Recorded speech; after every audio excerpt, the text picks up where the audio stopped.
Eu quase morri andando de moto e depois eu entendi que eu tava vivendo errado. Oi, eu sou o Chris X, o produtor, o artista que todo mundo conhece, aquele cara que fica fazendo as musiquinhas que nem tá na TV ali atrás. Não foi legal o que aconteceu, porque querendo ou não eu tenho que ficar usando esse negócio no meu pescoço, ó. Eu não consigo nem olhar pro lado, mano. Eu tenho que ficar olhando o olho assim, ó. Pra ser sincero, isso me incomoda demais. Mas foi uma libertação, querendo ou não. Porque eu sei que se não tivesse acontecido isso, eu ainda estaria preso nos meus próprios vícios. E cara, é complicado falar sobre vícios porque muita gente não consegue diferenciar o que é um hábito de um vício, sabe? Sendo que é quase a mesma coisa. Qual é a diferença de um hábito e de um vício? O hábito, você consegue se controlar. Você pode se permitir a evitar aquilo que você faz todos os dias. Isso é um hábito. Ou seja, eu acordo de manhã, eu vou tomar banho. Então sempre de manhã eu quero acordar de manhã e tomar banho. Mas não é uma regra. E se eu não quiser tomar banho de manhã, eu não vou. Agora, diferentemente do vício, onde que você precisa daquilo, você coloca coisas na tua cabeça pra dizer que você precisa daquilo. Só que na verdade você não precisa. E é isso que eu entendi, a diferença do vício e do hábito. Tem muita gente que acredita no que o teu vício é o teu hábito, que não é um vício, que você consegue parar. Cara, se você não parou até agora, já é um vício. Porque a partir do momento que você consegue parar definitivamente com tudo, aí sim você realmente já vai conseguir pular um degrau pra frente, elevar a tua consciência. E essa é a parte mais importante. Agora eu tô morando na casa da minha mãe novamente, pelo que aconteceu, né? Eu sofri um acidente de moto, então meio que eu tô sendo dependente. Eu não tô conseguindo comer direito, eu não tô conseguindo andar direito, eu não tô conseguindo correr direito. É, faz sentido, né? Se eu não consigo andar. Tudo isso me moldou a ser pra ser quem sou eu agora. Ou seja, se não tivesse acontecido o acidente, eu ainda estaria preso nos meus próprios vícios, saca? E cara, eu não vou ser santinho aqui não, mano. Eu fumava mesmo, eu fumava pra caralho, mano. E eu via outras pessoas fumando também, e isso me despertava um gatilho e eu queria fazer também, sabe? Como se você fosse influenciável. Só que daí depois de tanto tempo, eu tinha conseguido parar por uma semana. Aí veio o bendito do acidente. Oh, glória! Depois que eu me acidentei, eu consegui ficar longe das pessoas que tinham esse hábito. E cara, eu não vou falar que essas pessoas são ruins, são pessoas más. Não, pelo contrário. É pelo fato de que isso me fazia mal. Pelo vício, porque eu via, então me fazia mal. Eu consegui ser aquele garotinho, aquele adolescente como eu era antigamente, só que agora com uma cabeça diferente, uma mentalidade diferente, uma consciência mais elevada. Então essa é a diferença de um moleque para um homem, aonde que você consegue discernir isso. E vamos pra frente, né? Ô, coisa boa. Nossa, eu não posso me mexer muito, mas eu tô querendo me empolgar aqui, querendo mexer bastante no pescoço. Não vejo a hora de olhar pro lado. Mas todo mundo tá se perguntando, cara, como que você fez esse acidente, mano? Você não sabe andar de moto? Pô, velho, não pode nem dar grau mais agora. Tô zoando, mano. Não foi o grau que me fez o acidente. Ó, pra quem não conhece, eu moro aqui em Curitiba, mano. Basicamente, eu tava lá na linha verde, aonde que tinha um caminhão cegonha. Sabe aquele caminhão que transporta os carros? Ele tava na faixa da esquerda e ele tava no semáforo. Eu tava lá atrás, mano. Lá atrás. Aí eu tava vindo assim de moto.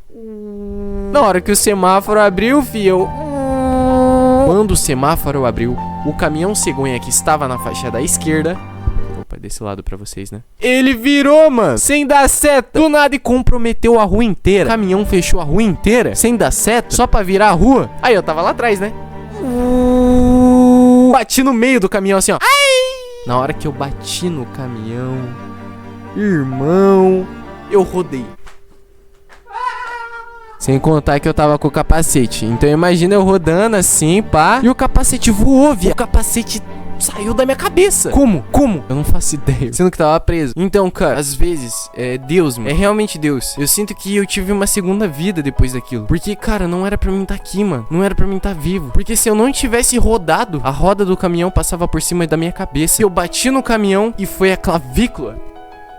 Bateu no ferro do caminhão e eu rodei, mano. Na hora que bateu a minha clavícula e eu rodei, a roda do caminhão, ela conseguiu ser afastada de mim, porque eu rodei, mano. Cara, Deus é maravilhoso, mano. Ele faz coisas que você não consegue esperar. E eu juro pra você, mano, não era pra mim ter rodado. Não sei como que eu rodei no bagulho. Sinceramente, eu vivi de novo. As pessoas que estavam lá no semáforo vendo todo o acidente falaram: você acredita em Deus? Pois, mano, você deveria acreditar, porque ele te deu uma segunda vida, irmão. Ele te fez viver de novo. Eu fiquei incrédulo, irmão, porque, cara, eu presenciei a cena toda. Tava doendo demais a minha clavícula. Na verdade, aqui é a escápula, né? Mas ela também foi afetada. Mas é porque eu já tinha quebrado quando eu tinha 2 anos. Enfim, esse é um tema para outro vídeo, né? E se não tivesse pessoas no semáforo, eu estaria esperando o pronto-socorro. Tinha uma ambulância, literalmente no semáforo, onde que essa ambulância, então, parou. Ela parou assim e ela chegou em mim e falou assim: ei, meu filho, você tá bem? Você tá bem? Você tem filho? Você tem mãe? Posso ligar pra alguém? Eu falei: ai, Ai, pode ligar pra minha mulher. Minha mulher, ela pelo menos ela consegue avisar todo mundo. Aí ligaram pra minha mulher e avisou isso. Ela ficou em choque. Tadinha, ela chorou muito. Chorou. Ai, eu te amo, minha vida. Se você estiver vendo esse vídeo, sabe que você é o amor da minha vida. Se não fosse por ela, ninguém da minha família saberia do acidente. Tô rindo porque, pô, tem que rir da desgraça agora, né, que nós tá bem. Depois que eu tava deitado no acidente, cara, tava um calor do caramba. Tava 35 graus, sensação térmica de 37 graus, quase meio-dia, 11h20 da manhã. O asfalto tava queimando e eu deitado no chão. Ai, tem que espirrar, né? Mas dói tudo quando espirra, droga. Era 11h20 e eu sofri o acidente. Graças a Deus, tinha uma ambulância particular na esquina do semáforo. Essa ambulância que parou, que é particular, ela não podia fazer o socorro, porque é só com chamado que eles podem fazer o socorro. Mesmo se tiver morrendo, é só com chamado. Eles ligaram pra ambulância, lá pro SAMU. Esperamos 20 minutos e veio uma ambulância. Como que é o somzinho da ambulância? E ela passou reto. Ela não me viu. Ela foi pra outro chamado. Já era 20 minutos, eu tava num sol do caralho e não me pararam pra mim, velho. Depois de 15 minutos a mais, 35 minutos, eu ouvi uma outra ambulância. Opa, peraí, essa daí parou. Aí os caras pegaram a tala quando eu tava deitado lá no chão. Aí os caras pegaram tipo um lençol e colocaram em cima de mim. Parecia que eu tava morto. E eu vi na reportagem depois, né, mano? Um jovem de quase 30 anos. Eu tenho um cara de 30 anos. O que os caras não faz por mídia, né? Um jovem de quase 30 anos. Cara, não tem nem 30 anos, irmão. Não tem nem 25, pra você ter noção. Tô acabado, irmão. Eu vou me matar. Depois então que a ambulância chegou, eles pegaram a maca, colocaram em cima da maca e depois me levaram lá pro hospital. Quando eu cheguei no hospital, eu fiquei esperando por 15 minutos pra ser atendido com o osso quebrado. Quer dizer, o osso deslocado, não tava só fora do lugar. Tem noção que o osso tava saltado pra cima? Ai, só de imaginar, pelo amor de Deus. Depois de tanto tempo, eu fui lá pra tal sala vermelha, ficam fazendo as operações. Me levaram pra um quartinho, eu fiquei lá tomando soro. Aí depois do soro, eu fiquei tomando mais soro, mais remédio, soro, remédio.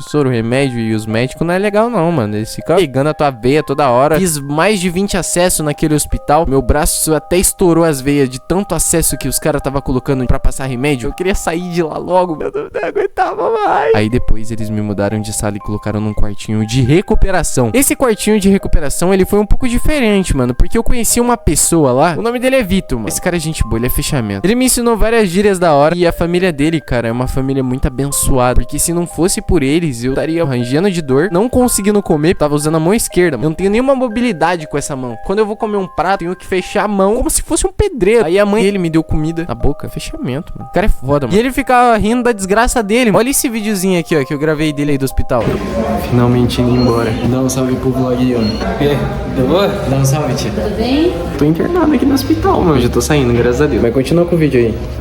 Depois então de 7 dias, no próximo dia, então 8 dias, eu fui depois da operação, né? Porque teve a cirurgia lá que eu tive que fazer. Eu não senti nada, eu tava com anestesia. Eles precisavam colocar o osso deslocado no lugar. E depois disso, eu fui pra casa. Ah, e sem contar que lá dentro do hospital também a gente foi pra praça, mano. No 6º dia, antes da minha cirurgia. Depois que eu recebi alta, então, eu fiquei muito emocionado com o Vitor. Conheci o cara lá, ele foi atropelado na calçada, sem motivo algum. O cara tava bêbado que tava dirigindo o carro, não foi culpa dele. Então imagina, eu pelo menos, eu conseguiria evitar o meu acidente. Mas no caso dele, ele não conseguiu nem evitar estando a pé. Então a moto não é um perigo. O perigo, na verdade, são as pessoas. Um exemplo é o caminhão. Se o caminhão não tivesse comprometido a rua inteira, eu ainda estaria salvo, mano. Então é literalmente um juízo que as pessoas têm que ter pra poder dirigir essas coisas. Óbvio que moto, além de você se cuidar, você tem que se cuidar dos outros. Só que fechar a rua inteira, irmão. Fechar a rua inteira, irmão. Como que anda daí? Sem seta ainda. E ainda mais o governo tá querendo liberar carteira de graça pras pessoas só fazerem a prova. Sendo que as pessoas que têm carteira não sabem nem dirigir, irmão. Meu Deus do céu, esse mundo tá acabado. Então depois que eu recebi alta, eu vim pra casa. Eu vim aqui pra casa da minha mãe. Eu não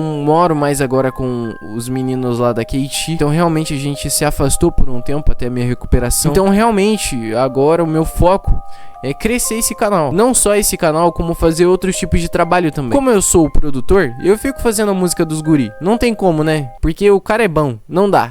Cara vaidoso demais. Agora que eu moro aqui com a minha mãe, às vezes eu preciso muito da ajuda dela e ela também precisa que eu ajude ela. Então é como se fosse um ajudando o outro. Reciprocidade. Eu amo a minha mãe, mas eu saí daqui por um motivo. Não é querendo falar mal dela, mas é que eu não poderia fazer minhas coisas aqui na casa dela, porque a casa não é minha. Então eu não posso ouvir música alta até tal horário, eu não posso tomar banho a hora que eu quero. Mentira, eu posso sim, né? É só ouvir música, né, e cantar, porque é isso que eu quero fazer. Aí, tadinha, ela tem que acordar 4 horas da manhã pra poder ir trabalhar, então eu realmente não quero ser um peso pra ela, sabe? Porque eu sei o quão esforçada ela é. Minha mãe é tudo pra mim. Não só a minha mãe, como meus irmãos também, que me ajudaram bastante. Minha moto, ela tava presa no pátio depois do acidente, e eu não sabia como tirar. Graças a Deus, a minha irmã, ela conseguiu tirar minha moto. Depois que todo mundo conseguiu pagar uma turbilhada de multa, eu recebi multa por receber sinais, irmão. Multa por sinais. Como isso? Recebi a multa por dar um joinha. Te lascar, mano. Se caso você quiser uma parte 2, então curte o vídeo, comenta, se inscreve no canal e não esqueça de sempre ativar o sininho pra ativar as notificações, irmão, pra você sempre estar acompanhando os mais vídeos aqui do canal. Muito obrigado por ter acompanhado essa história, essa loucura que aconteceu, esse acidente, mas eu sei que agora eu sou uma pessoa diferente, eu sou uma pessoa nova, e agora eu só quero pregar a palavra de Deus. Que incrível, né, mano? Deus, ele faz realmente mudanças na vida da pessoa. Se não é pelo amor, é pela vara de ferro. É isso. Um adeus e um abraço pra você. Falou.